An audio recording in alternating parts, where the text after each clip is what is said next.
میرے آقا صلی اللہ علیہ وسلم کو کدو شریف اتنا پسند تھا کہ سالن میں کدو شریف کے قتلے یعنی ٹکڑے آپ ڈھونڈ کر تناول فرماتے. حضرت انس رضی اللہ عنہ فرماتے ہیں کبھی تو میں سالن سے کدو شریف کے ٹکڑے نکال کر پیارے آقا صلی اللہ علیہ وسلم کی بارگاہ میں پیش کیا کرتا. عرض کی یا رسول اللہ صلی اللہ علیہ وسلم آپ کدو شریف بہت پسند فرماتے ہیں. فرمایا ہاں یہ میرے بھائی یونس علیہ السلام کا درخت ہے.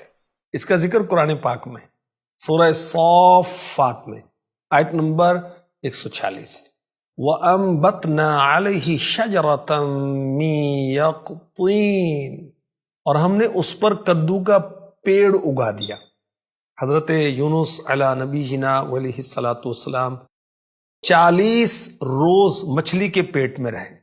پھر اللہ کے حکم سے مچھلی نے کنارے پر آ کر آپ کو اپنے منہ سے باہر نکال دیا تو آپ کا جسم مبارک بہت وہ نازک ہو گیا تھا. تو اللہ کی شان اللہ تبارک و تعالیٰ نے حضرت یونس علیہ الصلوۃ والسلام کے سائے کے لیے کدو کا درخت اگا دیا. ویسے اس کی بیل ہوتی ہے نا، زمین پر اگتی ہے، زمین پر رینگتی ہے، مگر وہ درخت تھا جو یونس علیہ الصلوۃ والسلام پر سایہ کیے ہوئے تھا.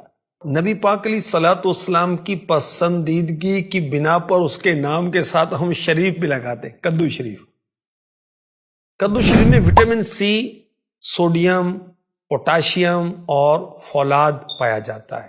کدو شریف گرمی کا اثر کم کرتا، بھوک بڑھاتا ہے، کمزوری دور کرتا ہے، تھکن دور کرتا ہے، قبض، پیشاب، معدے، جگر کے امراض، یرقان، دماغی سوزش، ٹی بی اور حمل کی حفاظت کے لیے بھی کدو شریف بہت فائدہ مند ہے. حمل کے شروع سے لے کر تیسرے مہینے تک کچا بیجوں سمیت مصری کے ساتھ استعمال کرنے سے انشاءاللہ الکریم بیٹا پیدا ہونے کے امکانات بڑھ جائیں گے. کدو شریف کا پانی پھنسیوں پر لگانے سے پھنسیاں ختم ہو جاتی ہیں.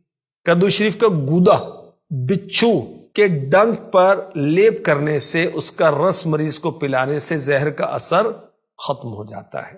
تو سبزیاں ہمیں استعمال کرنی چاہیے، پھل بھی استعمال کرنے چاہیے جو موسم کے ہیں.